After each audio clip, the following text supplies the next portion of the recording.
Hello बच्चों, welcome to अपना career YouTube channel. इसमें हम लोग जो है पेट के मैथमेटिक्स की तैयारी कर रहे हैं, जिसमें हम लोग जो है डीआई के क्वेश्चन को पढ़ रहे हैं। डीआई में हम लोग आज डिस्कस करने वाले हैं टेबल बेस्ड क्वेश्चन, यानी तालिका पर आधारित जो आपके प्रश्न पूछे जाते हैं। इसमें से आपका 10 नंबर का प्रश्न पूछा जाता है। साथ ही में आपसे ग्राफ के जो प्रश्न होते हैं, इन ग्राफ के प्रश्नों से भी 10 नंबर के प्रश्न पूछे जाते हैं।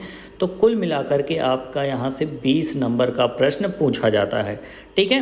और हम लोग जो है इसमें सीखते हैं क्या कि इन सभी प्रश्नों को इजी वे में कैसे सॉल्व करें, ठीक है। अगर आप लोग हमारे साथ कंटिन्यूअस जुड़े रहते हैं तो टेबल और ग्राफ के क्वेश्चनों से ही आप लोगों का 20 में से 20 अंक पक्का कराएंगे। बस इसके लिए करना क्या है, बस कंटिन्यूअस आप लोग हमारे साथ जुड़े रहिए, ठीक है। क्वेश्चनों को, जो टेबल के क्वेश्चन या ग्राफ के क्वेश्चन जो भी होते हैं, इन सभी क्वेश्चनों को हम लोग कैसे अप्रोच करें, कैसे सॉल्व करने की शुरुआत करें, ये सारी तरीके यहाँ पर हम लोग डिस्कस करते हैं। तो चलिए शुरू करते हैं हम लोग अपना ये क्वेश्चन। इसमें हम लोगों को टेबल के क्वेश्चन को दिया रहता है। तो सबसे पहले क्वेश्चन में हम लोगों को क्या करना होता है, चलिए सीखते हैं। अगर अभी तक आप लोगों ने पेन और पेपर नहीं लिया है तो पेन और पेपर लेकर के तैयार हो जाइए। तो देखते हैं हम लोगों का प्रश्न क्या है।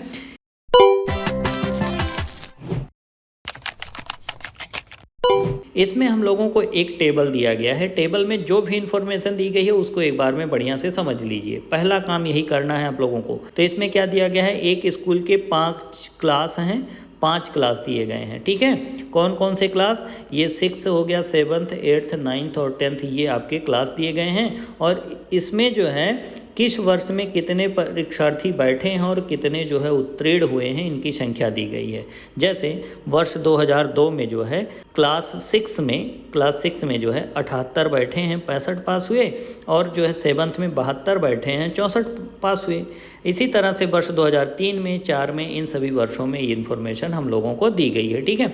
और इसी पर आधारित जो है हम लोगों से प्रश्न पूछे जाते हैं। तो प्रश्न कैसे पूछे जाते हैं, चलिए अब हम लोग प्रश्न को देखते हैं। तो यहाँ पर प्रश्न हम लोगों से क्या पूछा गया है कि वर्ष 2007 के लिए उत्तीर्ण हुए छात्रों की कुल संख्या। कौन से वर्ष के लिए, वर्ष 2007 के लिए। अब उत्तीर्ण हुए कुल छात्रों की संख्या कौन कौन सी है, तो यहाँ पर देख रहे हैं, एक क्या है 56, फिर उसके बाद क्या है 40, 40 के बाद फिर कितना है 38, 38 के बाद फिर कितना है 40 है, और 40 के बाद कितना है 88, ठीक है। इतने छात्र जो हैं पास हुए हैं। और फिर उसके बाद जो है ना पास हुए छात्रों की संख्या, उत्तीर्ण ना हुए छात्रों की कुल संख्या से अनुपात बताना है। तो पहला काम क्या करते हैं, पास कितने हुए हैं उनकी संख्या हम लोग ज्ञात कर लेते हैं, ठीक है। तो इन सभी को हमको क्या करना, जोड़ना पड़ेगा। तो सभी को जोड़ देते हैं। तो यहाँ पर देखिए, जिन पर हमने टिक किया है इन्हीं को सबसे पहले हम लोग जोड़ेंगे, ठीक है। तो ये कितना हो जाएगा 8, फिर यहाँ पर 0 है तो 8 ही रहेगा, और 8 16, फिर 16 हो गया। फिर उसके बाद 16 में 6 जोड़ देंगे तो कितना हो जाएगा हम लोगों का, तो 16 और 6 हो जाता है 22, और 22 के कितना आ जाएगा 2 आ जाएगा, ठीक है। तो हासिल भी हम लोगों का 2 बचा हुआ है। फिर उसके बाद जो है यहाँ पर जोड़ते हैं 8 4 12, 12 3 15, 15 4 19, ठीक है। और 19 5 कितना होता है 24, और 24 में 2 जोड़ देंगे तो कितना हो जाएगा 26। तो कितना आ गया, पास होने वालों की संख्या 262 आ चुकी है। तो फेल कितने हुए, फेल कैसे हम लोगों को पता चलेगा। तो अब क्या करेंगे, इसमें जो परीक्षार्थी टोटल बैठे थे, जो टोटल परीक्षार्थी इसमें बैठे थे, इन सभी की संख्या में से पास होने वालों की संख्या को घटा देंगे, तो हम लोगों को फेल होने वालों की संख्या पता चल जाएगी, ठीक है।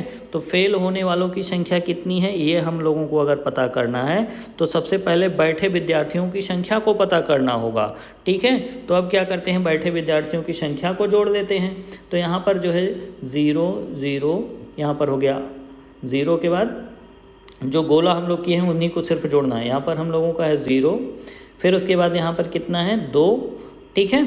तो 2 हो गया, 2 में 6 जोड़ेंगे 8, 8 में 8 जोड़ेगा तो 16, और 16 में फिर 4 जुड़ जाएगा, ठीक है। 4 जुड़ जाएगा तो कितना हो जाएगा हम लोगों का 22 हो जाएगा। तो 22 के कितना हो गया 2 हासिल, फिर से बचा है 2। और फिर उसके बाद जो है यहाँ पर 9 9 5 14, 14 और 4 कितना हो जाएगा 18, 18 4 22, और 22 6 कितना होता है 28, और 28 में 2 हासिल बचा था, जोड़ देंगे तो कितना हो जाएगा 30, ठीक है। अब ये हो गया 302, और 302 में से फेल होने वालों की संख्या ज्ञात करनी है तो 262 को क्या करेंगे, घटा देंगे। तो घटा दीजिए 262 को। तो 262 को घटाने पर हम लोगों का कितना मिलेगा यहाँ पर ये हमारा जो योग है, ये बैठे विद्यार्थियों की संख्या कितना आएगा, 300 आएगा, ठीक है। और 300 में से क्या करेंगे, 262 को घटा देंगे और घटाने पर हमारा कितना बचेगा यहाँ पर, तो घटाने पर हमारा बचता है यहाँ पर 38, ठीक है। तो कितने विद्यार्थी फेल हुए हैं, तो 38 विद्यार्थी फेल हुए हैं। तो पास और फेल का हम लोगों को अनुपात बताना है, ठीक है। पास और फेल का हम लोगों को अनुपात बताना है। तो पास कितने हैं, 262, और फेल कितने हुए हैं, तो इसमें से 38 फेल हुए हैं, ठीक है। अब यहाँ से 2 से डिवाइड हो रहा है तो 2 से डिवाइड कर दीजिए। तो 2 एकम 2, 3 6, 2 एकम 2, और ये हो जाएगा कितना, 19, ठीक है। तो ये हमारा ऑप्शन आ जाएगा कितना, 131:19। तो किस ऑप्शन में दिया गया है, तो ऑप्शन नंबर सी में दिया गया है। तो सी ऑप्शन इसमें हम लोगों का राइट आंसर हो जाएगा, ठीक है। चलिए अब अगला प्रश्न हम लोग देखते हैं। अगला प्रश्न हम लोगों को दिया गया है कि दिए गए वर्षों में कक्षा 7th में उत्तीर्ण ना होने वाले उम्मीदवारों की लगभग औसत संख्या कितनी है। किस क्लास में हमसे बात किया जा रहा है, तो क्लास 7th की बात करी जा रही है, ठीक है। इस क्लास में क्लास 7th की बात की जा रही है। तो इसमें हमको सबसे पहले उत्तीर्ण होने वालों की टोटल संख्या हम लोगों को पता होनी चाहिए। सभी वर्षों की बात कर रहा है इसमें, तो इन सभी को क्या करेंगे, हम सबसे पहले जोड़ देंगे। तो जोड़ लीजिए इनको। तो 4 2 6, 6 8 14, 14 4 18, 18 और 6 कितना हो जाएगा, 24। तो 24 के कितना हो जाएगा, 4 हो जाएगा, हासिल 2 बचा। और फिर यहाँ पर कितना आ गया, 6 5 11, 11 5 16, 16 3 19, और 19 4 23, 23 4 27, और 27 और 7 कितना, 34, और 34 और 2 कितना हो जाएगा, 36। तो कितना आ गया, 64 आ गया, जो कि पास हैं, ठीक है। और देखिए इसमें हम लोगों को ना पास होने वालों को, उत्तीर्ण ना होने वालों की यानी फेल की संख्या बतानी है। तो बैठे में से सभी उत्तीर्ण को घटा देंगे। अब बैठे वालों की संख्या ज्ञात कर लीजिए, ठीक है। तो बैठे वालों की संख्या कितनी है, तो इन सभी को भी हमें जोड़ना पड़ेगा। तो इन सभी को भी जोड़ लीजिए। तो जोड़ने पर इसमें हमारा कितना आएगा, तो यहाँ पर देख रहे हैं 2, ठीक है, फिर 6 8, 8 4 12, 12 3 15, 15 और 8 23, 23 8 31, 31 के कितना हो जाएगा, 1 हो जाएगा। और फिर उसके बाद जो है हासिल 3 बचा। फिर उसके बाद 7 6 13, 13 और 6 19, 19 और 5 24, 24 और 5 29, ठीक है। और 29 और 4 33, और 33 8 कितना होता है, 41, और 41 में 3 जोड़ दीजिए। तो 41 और 3 कितना हो जाएगा हमारा, 44। तो कितना आ जाएगा हमारा, 441। तो फेल होने वालों की संख्या कितनी हो जाएगी, जो कि उत्तीर्ण नहीं है। तो क्या करेंगे, 441 में से 364 को घटा देंगे। तो हमको फेल होने वालों की संख्या पता चल जाएगी। और इसमें से घटाने पर हमारा कितना बचता है, 77। और इनका बताना है हमको औसत, क्या बताना है, औसत बताना है। तो औसत बराबर कितना हो जाएगा, 77 लोग पास हुए हैं। फेल हुए हैं कितने वर्षों में फेल हुए हैं, तो कितने, 7 वर्षों में फेल हुए हैं। तो बटे में कितना हो जाएगा, 7। तो 7 से डिवाइड कर देंगे तो कितना आ जाएगा हम लोगों का, 11। तो इनका औसत कितना हो गया, 11, यानी बी ऑप्शन इसमें हम लोगों का राइट आंसर हो जाएगा। चलिए अब हम लोग अगला प्रश्न देखते हैं। देख रहे हैं आप लोगों को सिर्फ जोड़ना है, ध्यान से जोड़ लीजिए, आप लोगों का आंसर तुरंत आ जाएगा, ठीक है। अब इसमें क्या कह रहा है कि विगत वर्षों में उत्तीर्ण हुए छात्रों का अधिकतम प्रतिशत किस कक्षा का है, ठीक है, किस कक्षा का है, आप लोगों को ये बताना है। तो इसमें क्या होगा, हम लोग ऑप्शन से चलेंगे। तो ऑप्शन से क्या होगा कि 4 बार ही केवल हम लोगों को यहाँ पर परसेंटेज ज्ञात करना रहेगा। तो सबसे पहले ऑप्शन ए में हम लोगों को कौन सी कक्षा दी गई है, तो इसमें दिया गया है क्लास 6। तो क्लास 6 का परसेंटेज देखिए सभी वर्षों में हम लोगों को ज्ञात करना है। तो इसके लिए हम लोग क्या करेंगे कि देखिए हम लोगों को उत्तीर्ण हुए छात्रों का प्रतिशत बताना है। तो कितने छात्र उत्तीर्ण हुए हैं, ठीक है, क्लास 6 में। तो सभी को जोड़ लीजिए, इन सभी को आप लोग जोड़ लीजिए। तो सभी को जब हम लोग जोड़ेंगे तो जोड़ने पर हमारा ये कितना आ जाएगा, तो इसमें सब जो पास हुए हैं, तो पास होने वालों की संख्या जो आती है सभी को जोड़ने पर 431 लोग पास हुए हैं। और बैठे कितना हैं, ठीक है। इन सभी का भी नंबर हम लोगों को जोड़ना रहेगा, ठीक है, कि कितने में से कितना पास हुए हैं। तो टोटल लोग जो बैठे थे उसी में से तो पास होंगे, तो कितना आता है, इन सभी को जोड़ने पर आता है 527। कितना आता है, 527। अब आपको बताना है कि 431 527 का कितना प्रतिशत है, ठीक है। क्या 431 जो है वो 527 का कितना प्रतिशत है, तो गुणे में क्या कर देंगे, 100 कर देंगे। अब यहाँ पर देखिए इससे कैलकुलेशन आपको करना पड़ेगा, इससे इसको जब आप लोग कैंसिल आउट करेंगे, डिवाइड करेंगे, तो कितना आता है 0.817 गुणे 100, ठीक है। और 100 का जब इसमें आप लोग गुणा कर देंगे तो गुणा करने पर ये आ जाएगा यहाँ पर 81.7%। कितना आ जाता है, 81.7%। अब इसी प्रकार से हम लोग जो है बी ऑप्शन को देखेंगे, यानी क्लास 7th का भी देखेंगे। तो क्लास 7th का परसेंटेज ज्ञात करने के लिए हम लोगों को क्या करना होगा कि क्लास 7th में जितने विद्यार्थी हैं सभी विद्यार्थियों का योग ज्ञात करना पड़ेगा जो बैठे हैं। तो यहाँ पर सभी को इनको जोड़ना पड़ेगा। तो इन सभी को जब जोड़ेंगे हम लोग तो कितना आ जाएगा, तो देखिए 2 फिर 6 8 8 4 12 और फिर उसके बाद 12 3 15 15 और 8 कितना हो जाएगा, 8 5 13 23 हो जाएगा। और 23 में 8 जोड़ देंगे तो 31 हो जाएगा। और 31 के कितना आ जाएगा, 1 हासिल 3 बचेगा। और फिर उसके बाद 7 6 13 और 13 और 6 कितना हो जाएगा, 13 6 19 और 19 में 5 जोड़ देंगे तो 9 5 14 24 हो जाएगा, ठीक है। और फिर उसके बाद जो है 24 में 5 जोड़ दीजिए तो 24 5 29 और 29 में 4 जोड़ दीजिए तो 9 4 13 33 और 33 में 8 जोड़ दीजिए तो कितना होता है 41 और 41 में जो है 3 जोड़ देंगे तो कितना हो जाएगा 44। तो 441 आ जाएगा, ठीक है। और इससे पहले हम लोगों ने इसको जोड़ भी रखा था, ठीक है, कि 441 इसका आ रहा है। फिर उसके बाद उत्तीर्ण कितने हुए हैं, ठीक है, इसमें इस कक्षा में उत्तीर्ण कितने हुए, तो इन सभी को भी तो हमें जोड़ना पड़ेगा। तो इन सभी को जोड़ दीजिए तो 441 यहाँ पर आ गया। और इससे पहले जब हम लोग जोड़े थे इसको तो ये कितना आया था, 364 आया था। कितना आया था, 364 आया था। तो इसको भी आप लोग जोड़ लीजिए, ठीक है।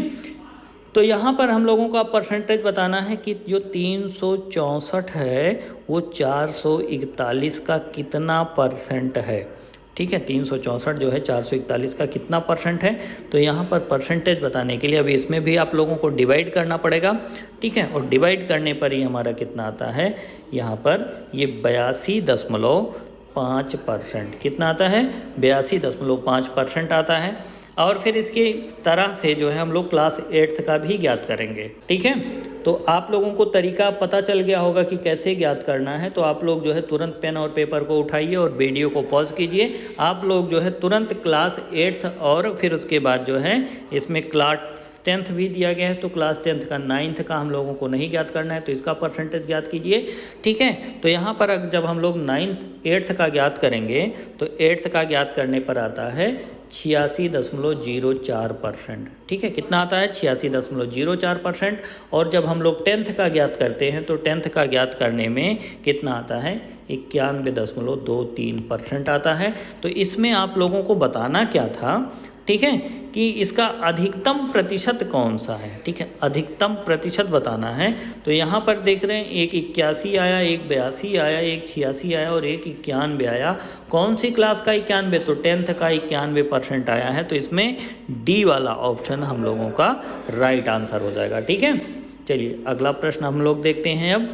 तो किसी ग्राफ में या टेबल में आप लोगों को जो है कैलकुलेशन मिल जाएगा ठीक ठाक, तो इससे परेशान होने की ज़रूरत नहीं है, ठीक है, क्योंकि ये नंबर आपके फिक्स होते हैं, आपसे ये गलत होने वालों में से नहीं है, आपके इसमें से नंबर फिक्स हो जाएंगे। तो आप लोग इसको आराम से इत्मीनान से सॉल्व कीजिए। चलिए अगला प्रश्न अब हम लोग देखते हैं। अगला प्रश्न क्या कह रहा है कि क्लास 9th में से परीक्षा में बैठने वाले छात्रों से उत्तीर्ण होने वाले छात्रों का प्रतिशत किस वर्ष सर्वाधिक था, ठीक है, किस वर्ष सर्वाधिक था। यहाँ पर हम लोगों को किस क्लास का बताना है, क्लास 9th का बताना है, ठीक है। तो क्लास 9th पर गोला कर लेते हैं और इसमें जो है हम लोग ऑप्शन से चलेंगे ताकि 4 ऑप्शन में हम लोगों का आंसर आ जाए। तो वर्ष 2001, तो इसमें देख रहे हैं डेटा ही 2001 का नहीं है तो ये ऑप्शन तो हमारा हो ही नहीं सकता। अब वर्ष 2004 की बात करते हैं। तो वर्ष 2004 जो है हम लोगों का यहाँ पर पहुँचता है, ठीक है, वर्ष 2004, ठीक है। तो वर्ष 2004 में जब हम लोग परसेंटेज ज्ञात करेंगे, ठीक है, 2004 में, तो देखिए बैठने वाले छात्रों से पता करना है। तो बैठे कितने हैं 74, बैठे कितने हैं 74, और उत्तीर्ण कितने हुए हैं 63, ठीक है, गुणे में कितना हो जाएगा 100 हो जाएगा। तो इसी का परसेंटेज हम लोगों को इसमें बताना है, ठीक है। तो यहाँ पर जब हम लोग 63 में, ठीक है, 74 से भाग करेंगे तो भाग करने पर हम लोगों का आता है कितना 0.85, गुणे में 100 कर दीजिए तो कितना आ जाएगा ये 85%, ठीक है, कितना आ जाता है 85%। तो ये 2004 का हमको पता चल गया। अब फिर इसके बाद जो है 2004 हो गया, अब 2005 का ज्ञात करते हैं, ठीक है। देखिए इस प्रकार के प्रश्न में सभी का हम लोगों को ज्ञात करना पड़ेगा। अब 2005 का जब ज्ञात करेंगे तो 2005 में कितने लोग बैठे हैं, तो 69 लोग बैठे हैं, ठीक है, और उसमें से उत्तीर्ण कितने हुए हैं 66 लोग उत्तीर्ण हुए हैं, तो गुणे में कितना हो जाएगा 100। अब यहाँ पर क्या करना है हम लोगों को, डायरेक्टली क्या करेंगे 66 में 69 से भाग कर देंगे। तो भाग करने पर हमारा कितना आ जाएगा 0.95 गुणे 100, ठीक है। तो ये कितना आ जाएगा हम लोगों का 95% आ जाएगा। अब फिर उसके बाद 2007 में ज्ञात कर लीजिए। तो 2007 में जब हम लोग देखते हैं तो 2007 में, ठीक है, कितने लोग बैठे हैं 52 लोग बैठे हैं, और पास कितने हुए हैं तो 40 लोग पास हुए हैं, गुणे में कितना हो जाएगा 100 हो जाएगा, ठीक है। अब 40 में 52 से भाग कर दीजिए, ठीक है। जब हम लोग 40 में 52 से भाग करेंगे तो कितना आता है, तो आता है 0.76 इंटू 100, तो कितना आ जाएगा ये 76% आ जाएगा। तो आपको बताना था इसमें क्या कि छात्रों का किस वर्ष प्रतिशत सर्वाधिक था। तो किस वर्ष सर्वाधिक है, तो देख रहे हैं सर्वाधिक 95% है, जो कि 2005 में है। तो ऑप्शन नंबर सी इसमें हम लोगों का राइट आंसर बन जाएगा, ठीक है। चलिए अब अगला प्रश्न अब हम लोग देखते हैं। अगला प्रश्न क्या कह रहा है कि वर्ष 2005 में सभी कक्षाओं को मिलाकर उत्तीर्ण होने वाले छात्रों की कुल संख्या कितनी है। तो वर्ष 2005 आ गया और इसमें सभी कक्षाओं में उत्तीर्ण होने वाले छात्रों की संख्या आपको बतानी है। तो उत्तीर्ण यहाँ पर कितने हुए 79, यहाँ पर 38, यहाँ पर 41, यहाँ पर 66 और यहाँ पर 72, ठीक है। और इन सभी को आप लोगों को जोड़ देना है। और जब सभी लोगों को हम लोग जोड़ते हैं तो वर्ष 2005 में यानी 79 प्लस 38 प्लस 41 प्लस 66 प्लस 72 सभी को जब जोड़ देते हैं तो जोड़ने पर कितना आता है 296, यानी 296 छात्र आते हैं। तो इसमें ऑप्शन नंबर ए जो है हम लोगों का राइट आंसर हो जाएगा, ठीक है। तो इस तरह से आप लोगों को जो है टेबल दिया जाता है और उसी टेबल पर आधारित प्रश्न आप लोगों से पूछे जाते हैं। कुछ क्वेश्चन में आपको कैलकुलेशन मिल जाता है, कुछ क्वेश्चन ईजिली से सॉल्व हो जाते हैं। तो ये अनुपात आप लोगों में मिलता रहेगा, ठीक है। तो आप लोगों को परेशान होने की ज़रूरत नहीं है। क्वेश्चन यहाँ पर आप लोगों के सही होते हैं तो फिक्स है कि पूरा नंबर आपको मिलता ही है, ठीक है, और गलत होने का चांस भी नहीं है यहाँ पर। चलिए अब अगला प्रश्न देखते हैं। इसमें हम लोगों को फिर से एक ग्राफ दिया गया और इस ग्राफ के आधार पर हम लोगों को अन्य प्रश्नों के जवाब देने हैं जो पूछे गए होंगे।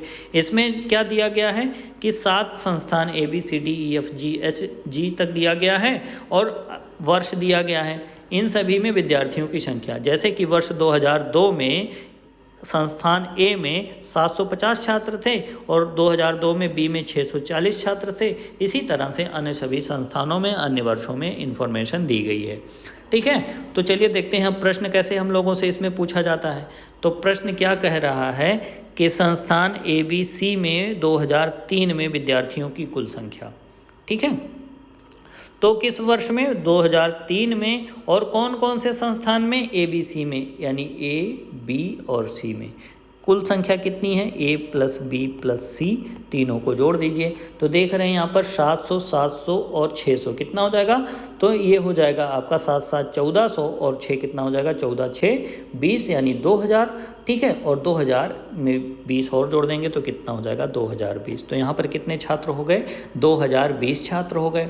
और फिर उसके बाद जो है यहाँ पर क्या पूछ रहा है हम लोगों से, कह रहा है कि वर्ष 2005 में, किस वर्ष में 2005 में EFG में विद्यार्थियों की कुल संख्या, ठीक है। 2005 में किस में, D को छोड़ करके EFG जी में कुल विद्यार्थियों की संख्या। तो इन सभी को जोड़ लीजिए, ई एफ और जी को जोड़ लीजिए, ठीक है, ई एफ जी को जोड़ लीजिए। तो यहाँ पर कितना हो जाएगा, देखिए 700 700 1400 और 14 5 1900 हो जाएगा, और 50 50 100 2000, तो 2060 हो गया ये, ठीक है। कितना हो गया, 2060 हो गया। और इन्हीं का अनुपात आप लोगों को बताना है, ठीक है। तो अनुपात में क्या आ जाएगा हम लोगों का यहाँ पर 2020 अनुपातें, ठीक है, ये अनुपात ज्ञात कर रहे हैं हम, ठीक है, अनुपात। तो अनुपात कितना हो जाएगा, 2020 अनुपाते 2060, ठीक है। तो यहाँ से 0 से 0 कैंसिल और 2 से कैंसिल, 101 ये हो जाएगा, और ये कितना हो जाएगा, 103 हो जाएगा। तो 101 अनुपात 103 आ गया। तो इसमें बी वाला ऑप्शन जो है हम लोगों का राइट आंसर हो जाएगा, ठीक है। चलिए अगला प्रश्न देखते हैं। तो अगले प्रश्न में क्या कह रहा है कि 2002 में सभी संस्थानों से पास हुए विद्यार्थियों का समग्र प्रतिशत 70 है, ठीक है। तो सभी संस्थानों में से 2002 में पास हुए विद्यार्थियों की संख्या आपको बतानी है कि कुल कितने विद्यार्थी हैं। तो पहले हम लोग ये पता कर लेते हैं कि वर्ष 2002 में कुल कितने छात्र हैं सभी संस्थानों में। तो सबको हम लोगों को जोड़ना पड़ेगा, ठीक है। तो सबको जोड़ दीजिए, ठीक है, यानी 750 640 680 780 740 620 और फिर उसके बाद जो है इन सभी को जोड़ दीजिए। तो इसमें सबसे पहले आप लोग देखिए 600 कितनी बार है, आसानी से जोड़ना है ना हम लोगों को। तो एक बार, दो बार, और फिर उसके बाद 3 बार, 4 बार, तो 600 है। तो देखिए 600 है 4 बार, तो यही हो गया हमारा डायरेक्टली 2400 हो गया, ठीक है। अब फिर इसके बाद देखें 700 कितनी बार है, तो एक बार है 700, 2 बार, 3 बार 700 है, ठीक है। तो 3 बार 700 है, तो 7 3 2100, यही डायरेक्टली हो गया। अभी देखिए यहाँ पर 50 है, यहाँ पर 40 है, 90 हो गया, और यहाँ पर जो है 80 80 160 हो गया। तो 90 और 160 कितना हो जाएगा, ठीक है, 160। तो कितना हो गया, 250 ये हो गया। और 250 में जो है यहाँ पर 50 और जोड़ दीजिए, तो 300 हो गया, और 60 और जोड़ दीजिए इसमें, ठीक है। तो कितना हो गया, 360, ठीक है। तो इसमें 360 हम लोग और जोड़ देते हैं, ठीक है। तो 360 जब हम लोग जोड़ देंगे तो जोड़ने पर हम लोगों का ये टोटल कितना आ जाएगा, तो यहाँ पर हो गया 0, यहाँ पर हो गया कितना 6, और फिर यहाँ पर हो गया 4 3 7 1 8, और ये 2 2 नहीं 4, ये कितना हो गया 4860। कुल कितने विद्यार्थी हैं, 4860 विद्यार्थी हैं। अब इसका 4860 विद्यार्थियों का 70% ही तो पास हुए हैं, तो 70% इसका ज्ञात कर लीजिए।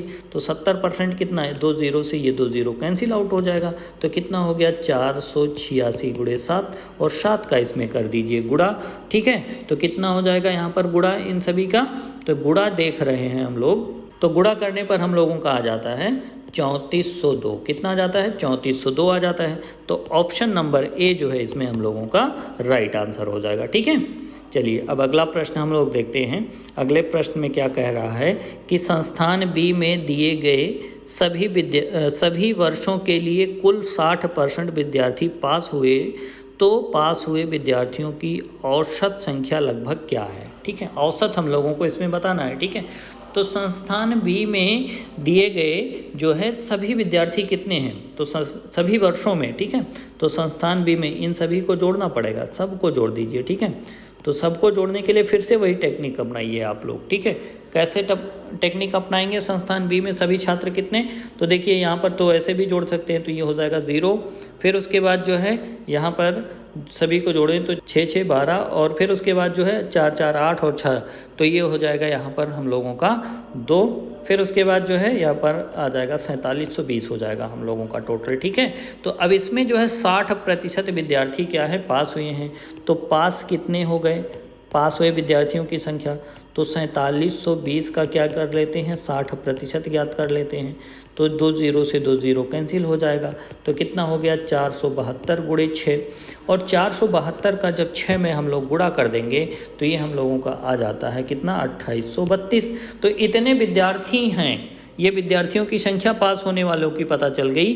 तो इनका हम लोगों को बताना है औसत। तो औसत बराबर क्या हो जाएगा, औसत अब देखिए 2832 टोटल योग है हम लोगों का, ठीक है। और कितने वर्ष की बात करी गई है, तो इन सभी वर्षों की बात की गई है, ठीक है। तो इन सभी वर्षों से क्या करिए डिवाइड कर दीजिए। तो कितना 7 वर्ष हैं, तो 7 वर्षों से डिवाइड कर दीजिए।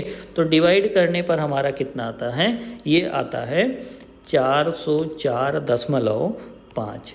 ठीक है, अब देखिए 404.5 तो इसमें हमारा कोई ऑप्शन तो है नहीं, तो लगभग हम इसको जो है 405 मान सकते हैं। तो इसमें हमारा सी वाला ऑप्शन क्या होगा, राइट हो जाएगा। बस देखिए लगभग में भी आपका आंसर आ सकता है, तो इससे आप लोगों को परेशान होने की ज़रूरत नहीं है। ठीक है, तो लगभग में भी आप लोग जो है अपना जवाब दे सकते हैं। ठीक है, चलिए अगला प्रश्न हम लोग देखते हैं। इसमें क्या कह रहा है कि वर्ष 2006 में सभी संस्थानों में मिलाकर विद्यार्थियों की कुल संख्या। तो वर्ष 2006 में सभी संस्थानों में, यानी इन सभी को जोड़ना पड़ेगा, कुल कितने विद्यार्थी हैं ये आप लोगों को बताना है। ठीक है, तो 2006 में सभी को जोड़ दीजिए, तो 700 700 700 700 4 बार यही है तो 2800 यही हो गया। फिर उसके बाद 600 600 600 3 बार यही है तो 1800 यही हो गया। ठीक है, और फिर इस प्रकार से सभी को आप लोगों को जोड़ देना है। तो जोड़ देने पर आपका कितना आ जाता है यहाँ पर 5090। ठीक है, 5090 आ जाता है। और फिर उसके बाद जो है वर्ष 2008 में कितने विद्यार्थी हैं, तो वर्ष 2008 में देख रहे हैं इन सभी को जोड़ना पड़ेगा। इन सब को जोड़ दीजिए 780, फिर उसके बाद जो है 700 660 840 720 660 740, इन सभी को जोड़ दीजिए। तो जोड़ने पर ये कितना आता है 5100। कितना आता है 5100 आता है। और इन्हीं का अंतर हम लोगों को बताना है कि अंतर कितना होगा। तो इसमें से क्या करना है हम लोगों को कि 5090, ठीक है, यानी 5100 में से 5090 को घटा देंगे। तो जब घटा देंगे तो देखिए कितना बचेगा, सिर्फ 10 बचेगा। ठीक है, तो इनका अंतर कितना है 10 है। तो इसमें ऑप्शन नंबर सी जो है हम लोगों का राइट आंसर हो जाएगा। ठीक है, और इसी प्रश्न के साथ हमारा ये वीडियो यहाँ पर समाप्त होता है। अगर वीडियो आप लोगों को पसंद आया तो हमारे चैनल को सब्सक्राइब करें और बेल आइकन को हिट कर दें, ताकि अभी हम और जो प्रश्नों पर डिस्कस करने वाले हैं उन सभी की नोटिफिकेशन आपको मिलता रहे। अगर इसका पीडीएफ चाहिए तो आप हमारे टेलीग्राम चैनल को ज्वाइन कीजिए, जहां पर आप लोगों को ढेरों सारे वीडियो और पीडीएफ ऐसे ही अवेलेबल हो जाएंगे। इस वीडियो के अंत तक बने रहने के लिए आप लोगों का बहुत बहुत धन्यवाद।